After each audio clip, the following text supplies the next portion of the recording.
शिक्षा मंत्री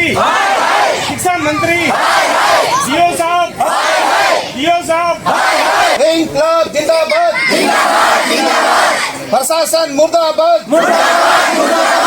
भाजपा सरकार मुर्दाबाद। आपने सुना इन नारों को जो शासन और प्रशासन के खिलाफ लगाए जा रहे हैं, और नारे लग रहे हैं रेवाड़ी जिले के गांव तुर्कियावास में, जहां स्कूली बच्चे नारे लगा रहे हैं। वजह है इसकी सरकार की ट्रांसफर पॉलिसी के किस तरीके से एक तो टीचरों का अभाव था, दूसरा ट्रांसफर पॉलिसी की वजह से स्कूलों के अध्यापकों का टीचरों का यानी कि ट्रांसफर कर दिया गया। उसको लेकर के सैकड़ों की संख्या में बैठे ये स्कूली बच्चे नारेबाजी कर रहे हैं और सरकार को कोस रहे हैं कि आप हमारे भविष्य से मत खिलवाड़ कीजिए, आप हमें पढ़ने दीजिए, हमारे लिए टीचरों का प्रबंध कीजिए। ये वो तस्वीर है जो बच्चों के दर्द को बयां कर रही है।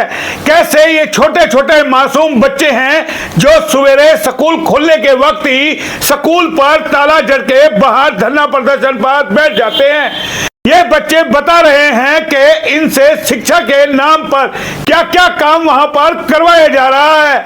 हम आपको उन बच्चों की बाइट सुनाते हैं जिसमें वो अपना दर्द बयां कर रहे हैं, किस तरीके से इन बच्चों के भविष्य से खिलवाड़ हो रहा है, इन बच्चों को शिक्षा के नाम पर क्या कुछ परोसा जा रहा है। ये अपने आप में बच्चों की जुबानी हम आपको सुनाएंगे कि कैसे ये बच्चे धरना प्रदर्शन कर रहे हैं। इनको अपनी क्लास में होना चाहिए था, बच्चों को पढ़ना चाहिए था, लेकिन ये पढ़ाई छोड़ करके स्कूल पे ताला जड़ के बाहर नारेबाजी कर रहे हैं। और ये शर्मसार स्थिति करने वाली है तुर्कियावास गांव से। हमारे शासन प्रशासन को इन बच्चों की तस्वीर देख करके शायद ही शर्म और हया आती हो, मगर इन बच्चों का भविष्य अंधकार में जा रहा है।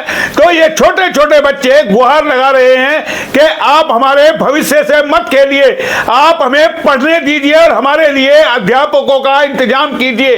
किस तरीके से ये शर्मसार करने वाली तस्वीर है जो कहें कि जो भी देखेगा उसको लग जाएगा कि हरियाणा प्रदेश में शिक्षा का किस तरीके से भट्टा बैठा दिया गया है, किस तरीके से हमारे बच्चों को अनपढ़ रखने की एक रणनीति पे काम किया जा रहा है।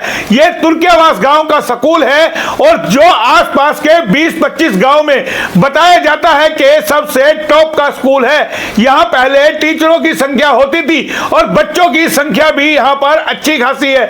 उसके बावजूद भी यहां सरकार की जो ट्रांसफर पॉलिसी है उसके तहत यहां से तमाम अध्यापकों का या जो स्कूल में पीएन होता है तमाम लोगों के यहां से ट्रांसफर कर दिए गए हैं। साफ तौर पे ग्रामीणों का आरोप है कि इस स्कूल को किस तरीके से बर्बाद किया जा रहा है, बच्चों के भविष्य से खेला जा रहा है। यह एक शर्मनाक स्थिति है। पहले हम आपको बच्चों की जुबानी सुनाते हैं कि बच्चे किस तरीके से मीडिया के कैमरे पर अपना दर्द बयां कर रहे हैं। क्लास यहाँ पे बस एक टीचर और कूड़ा ठगवाते हैं, चाय बनवाते हैं, घास उड़ाते हैं और झाड़ू लगवाते हैं। यहाँ पे एक पीरियड ही लगता है, तो वो भी सर जी पढ़ाते हैं, राजेश सर जी। और यहाँ पे पढ़ाई नहीं होती, खाली सर जी एक हफ्ते में बस 2-3 सर जी आते हैं, एक बार आते हैं और फिर 5 दिन की छुट्टी करते हैं और फिर नहीं आते और नहीं हम फिर कूड़ा ठगवाते हैं हमसे और झाड़ू लगवाते हैं। मेरा नाम अर्चना है, 6th क्लास में। यहाँ पे कभी कभी तो बस पीटीआई सर जी हमारे पीरियड लेने आ जाते हैं, वरना तो कभी तो हमें पढ़ाया नहीं जाता, झाड़ू लगवाते हैं और नहीं तो बच्चों से ही चाय बनवाते हैं। कभी प्रिंसिपल सर जी को रिटायरमेंट हो रही है इसलिए ना, कभी तो टीचर इसी में आते ये बहाना बना लेते हैं। कभी कभी तो कभी एक भी पीरियड नहीं लेते कभी भी कोई टीचर। सुबह स्कूल में आते हो तो पूरा दिन क्या रहता है? सुबह तो खेलते हैं, उसके बाद सर प्रेयर करवा लेते हैं, उसके बाद क्लास कई 1 घंटा सर जी वो करवाते हैं पीटी। उसके बाद कोई टीचर आए तो पढ़ाते, वरना यूं ही बैठे रहते क्लास में। तो आपने सुना इन बच्चों का, और इन बच्चों का दर्द भी आपने देख लिया होगा कि कैसे हम अपने नौनिहालों का जीवन बर्बाद करने पर तुले हुए हैं। और इसकी जिम्मेदार है हमारी सरकारें, जो दावे तो बड़े बड़े करती है कि बेटी बचाओ बेटी पढ़ाओ, हो, लेकिन किस तरीके से हमारी बेटियों को पढ़ाया जा रहा है और किस तरीके से बचाने की कोशिश की जा रही है, यह तस्वीर अपने आप में बताती है कि दावे और वादे किस तरीके से लोगों को गुमराह करते हैं, बच्चों के भविष्य से खिलवाड़ कर रहे हैं। आखिर कौन वो लोग हैं जो इस तरीके की पॉलिसी लेकर के आ रहे हैं कि स्कूलों में अध्यापक नहीं है, टीचर नहीं है और बच्चे पढ़ने के लिए आतुर है। और इस स्कूल में तो बच्चों की संख्या भी अच्छी खासी है और बच्चों ने जो अपना दर्द बयां किया कि उनसे स्कूल में सफाई करवाई जाती है, घास तुड़वाई जाती है, पानी भरवाया जाता है, तमाम बच्चों को जो अभिभावक होते हैं पढ़ने के लिए भेजते हैं और उन बच्चों के साथ क्या क्या कार्य स्कूलों में होता है। बच्चे इंतजार करते रहते हैं अपने पीरियड का, टीचर आएगा पढ़ाएगा, लेकिन टीचर होगा तो ही तो आएगा, तो ही तो पढ़ाएगा। जब टीचर ही नहीं है, जब स्कूल का बंठाधारी हो गया है, तो ऐसे में आप सोचिए इन बच्चों का क्या होगा। एक और दिल्ली में अरविंद केजरीवाल की सरकार स्कूलों का नवीकरण करके बच्चों के भविष्य को संवार रही है, वहीं हरियाणा सरकार किस तरीके से स्कूलों की गत पर आंखें मूंदे बैठी हुई है। स्कूलों में बच्चों के भविष्य को किस तरीके से बर्बाद किया जा रहा है, ये सुनते हैं गांव वालों की जुबानी। ये काफ़ी दिन से परेशानी आ रही है स्कूल में टीचरों की, और जो 6वीं 7वीं 8वीं उसमें तो एक भी टीचर नहीं है। और जब टीचर नहीं रहेंगे तो बच्चों की पढ़ाई बाधित होगी और हो रही है। हमने और ये अपना स्कूल में खड़े हैं, हाई स्कूल के सामने, इसमें भी ट्रांसफ़र हो गए हैं और प्रिंसिपल साहब की जो पोस्ट है वो खाली हो गई है। और भी टीचर हैं, साइंस की टीचर हैं, वो भी खाली हो गई है, और कंप्यूटर की साइंस है वो भी ख़त्म हो गई है। और जो चपरासी हैं, पीएन जो है, और सफाई कर्मचारी हैं, और जो माली हैं, वो भी यहाँ कोई जो है नहीं है वहाँ पर, ना हाई स्कूल में ना मिडिल स्कूल में। इसलिए क्या है कि हमने जो प्रशासन को अलर्ट भी किया है, प्रिंसिपल साहब से हमने मीटिंग की थी, तो उन्होंने किया क्या है कि हमने लिखा हुआ है प्रशासन को आएंगे, लेकिन कोई जो है ना यहाँ अध्यापक नहीं आया, प्रोफेसर नहीं आया यहाँ पे। और ये ट्रांसफ़र का क्रिया चल रही थी, हमने एप्लीकेशन दी भी है और प्रशासन को अलर्ट भी किया था पहले, लेकिन क्या है कि हमने हार के बिल्कुल एकदम से जो है ना पानी ऊपर सिर से ऊपर निकल गया जब हम जो है ना यहाँ पे आप ये धरना प्रदर्शन और तालाबंदी स्कूल की है, ताकि प्रशासन हमारी बात को सुने और हमारे स्कूल के अंदर जो बच्चे जो पढ़ रहे हैं, दूर दराज से बच्चे आते हैं यहाँ पे, और बैठने की व्यवस्था बहुत कम है यहाँ पे। जो यहाँ हाउस फुल हो जाता है तो प्रिंसिपल साहब कहते हैं यहाँ सीट नहीं है। अगर बैठने की व्यवस्था भी अच्छी हो तो स्ट्रेंथ बहुत बढ़िया हो सकती है हमारे स्कूल में। हमारा स्कूल अड़ोस पड़ोस गांव में 20, 25, 30 गांव में सबसे पुराना स्कूल है। ये सबसे एक शिक्षा का एक बहुत बड़ा साधन था हमारे गाँव में, और इसको बंद कगार पर आप सरकार जो है ना कर रही है।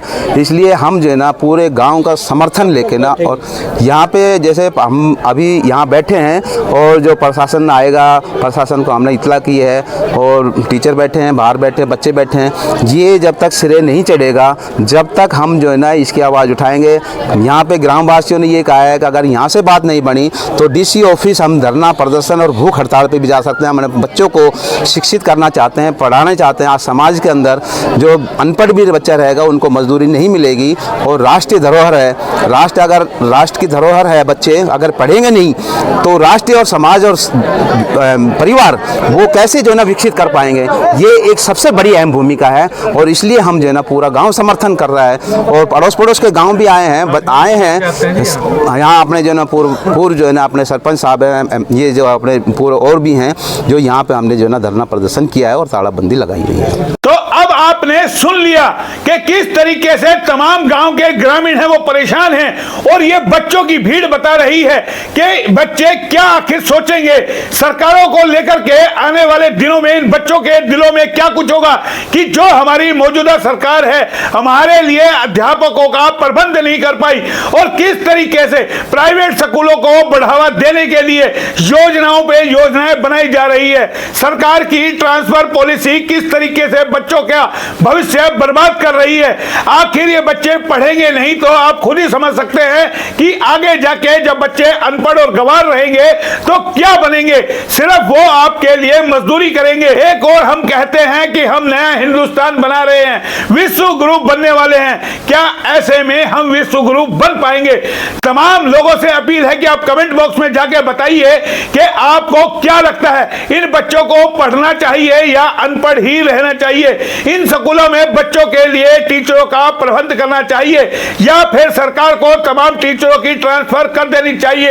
ऐसे में सवाल कई सारे उठ रहे हैं, एक के बाद एक। रेवाड़ी जिले में या यूं कहें प्रदेश में जो स्कूलों पे ताले लगाने की नौबत आ रही है, वो कहीं ना कहीं सरकार की तमाम दावों की पोल खोल रही है। जितने दावे चुनाव के दौरान किए जाते हैं, बड़े बड़े दावे और वादे किए जाते हैं, बेटी बचाओ बेटी पढ़ाओ के नारे लगाए जाते हैं, क्या उन दावों और नारों में आपको जरा भी सच्चाई नजर आती है? आखिर इन बच्चों के भविष्य का क्या होगा? क्या ये बच्चे पढ़ पाएंगे या फिर यूं ही अनपढ़ गंवार रह जाएंगे? और उसमें क्या होगा आप अभिभावकों का? शायद हालांकि तुर्कियावास गांव के लोगों को और इन बच्चों को समझ में आ गया है, लेकिन प्रदेश की बहुत सारी जनता को अभी समझना है कि आखिर सरकार जो पॉलिसियां हमारे लिए ला रही है वो हमारे लिए घातक है या फायदेमंद है। फिलहाल आप तमाम कमेंट बॉक्स में बताइए। फिलहाल इतना ही, फिर आते हैं किसी नई खबर पे। तब तक के लिए नमस्कार।